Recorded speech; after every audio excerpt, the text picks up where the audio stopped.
We live in a world defined by the stories we tell. For thousands of years, the Mahabharata has served as the moral and spiritual compass for millions. We see the towering chariots, the celestial weapons, and the tragic fields of Kurukshetra in our mind's eye as absolute reality. But what happens when we put down the scripture and pick up the shovel? Today we aren't here to challenge faith, but to explore the ground beneath our feet. We're decoding the bridge between myth and science, where perception ends and physical evidence begins. Archaeology is the witness that doesn't lie. When we look at the sites traditionally linked to the epic Hastinapur, Indraprastha, Kurukshetra, science reveals a fascinating yet humble truth. Carbon dating and soil stratigraphy show us that during the era these events were meant to occur, the inhabitants were living in mud brick homes using painted grey-ware pottery. There are no ironclad palaces or remains of millions of soldiers. Scientifically, the Great War, as described in cosmic proportions, doesn't leave a footprint. This creates a gap between the reality of the soil and the perception of the spirit. Chapter 1. The Ghost of the Great War. If an 18-day war involving millions of soldiers and celestial weapons actually happened, the earth should be screaming with evidence. However, when we dig into the soil of Kurukshetra, we find a deafening silence. The missing metal. The epic describes advanced weaponry and iron chariots. Yet, carbon dating of the strata associated with the Mahabharata period, traditionally cited around 3102 BCE, reveals a society that was still in the stone or copper age. Iron didn't become common in India until roughly 1200 BCE, nearly 2000 years after the religious date. The population paradox. The text claims millions died. In the Bronze Age, global populations were small.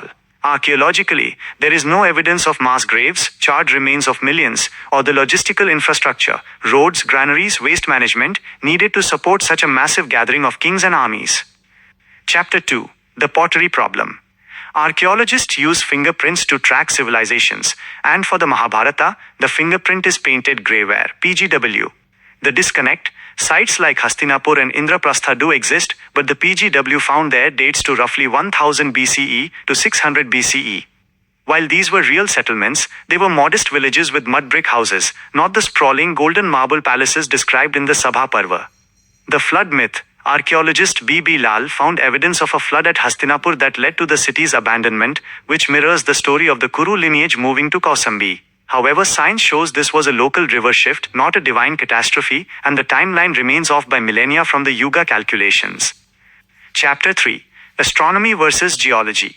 The strongest proof often cited by believers is archaeoastronomy, using planetary alignments mentioned in the text to date the war to 3102 BCE.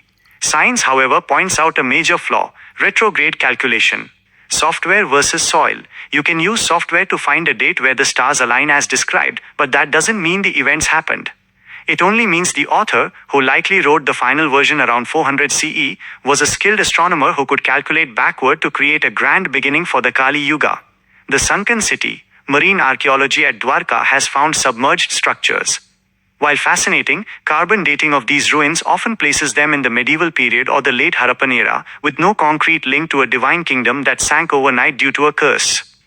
Chapter 4. The Evolution of a Myth. So, if it isn't real in the scientific sense, what is it? Science suggests the Mahabharata is a macro myth. The Bharata core. It likely started as a small, real tribal skirmish between local chieftains around 900 BCE, a war of cattle and land, not the universe. The layering. Over 800 years, poets and priests added layers. The original poem Jaya had about 8,800 verses. By the time religion solidified it, it grew into the Mahabharata with 100,000 verses. Religion as the architect. Religion made it real by anchoring these stories to specific geography. By naming a hill this or a pond that, the myth became physical. People began to see the story in the land, rather than looking for the land in the story. Summary of the scientific verdict. Feature. Epic claim. Archaeological reality. Timeline. 3102 BCE, 1000 BCE to 400 CE. Technology. Steel, chariots, nukes, copper tools, mud bricks. Scale. 1.8 million soldiers. Small tribal confederacies. Evidence. Divine artifacts, domestic pottery and beads. The conclusion. Scientifically, the Mahabharata is a brilliant piece of historical fiction, a national epic that took a grain of truth and covered it in layers of theological gold until the original grain was no longer visible. The goal of separating spirituality from physical reality isn't to diminish religion, it's to protect it. When we force a myth to be a history book, we get lost in rituals and debates that can lead to social chaos. But when we see the Mahabharata as a macro myth, a spiritual allegory, we find a deeper meaning. The war isn't just a physical event that happened 5,000 years ago. It's the war of ego, duty, and ethics that happens inside every human being today. Evidence tells us what we were. Myth tells us who we ought to be. By understanding that the archaeology doesn't support the literal epic, we are freed from the burden of proving the impossible. We can move past blind following and start asking, what does this story teach me about being human? Our ancestors may not have had nuclear weapons, but they had a profound understanding of the human soul. Let's stop using myths as walls to divide us and start using them as mirrors to see ourselves. Humanity is the heartbeat of our existence, a sacred thread that connects a mother in a remote village to a dreamer in a bustling city. When we strip away the titles we wear, our nationalities, our labels, and our status, we are left with the simple, beautiful vulnerability of being human. We all feel the same sting of a tear, the same warmth of a smile, and the same longing to be understood. To choose humanity is to realize that your neighbor's peace is your own, and their suffering is a shadow on your soul. By choosing to live with an open heart, we stop seeing the other and start seeing ourselves in everyone. In that recognition, the walls of division crumble, leaving behind a fertile ground where compassion grows, and we finally transform the world into a home where every person is a family member and every day is a shared celebration of life.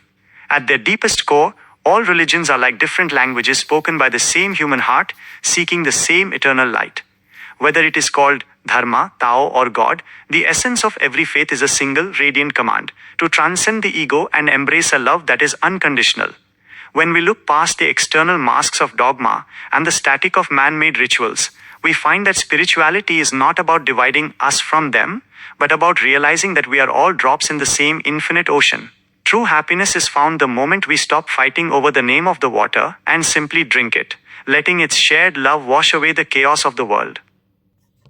If you found value in this journey where we peeled back the layers of the Mahabharata to find the balance between the silence of archaeology and the resonance of the spirit, then I invite you to join our community. Our goal isn't to tear down traditions, but to build a bridge of understanding using the tools of science, the facts of evidence, and the timeless wisdom of human history.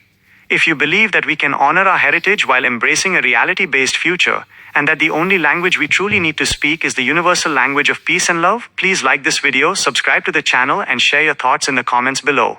Let's continue this conversation as one humanity, seeking truth without borders and love without limits. Thank you for watching.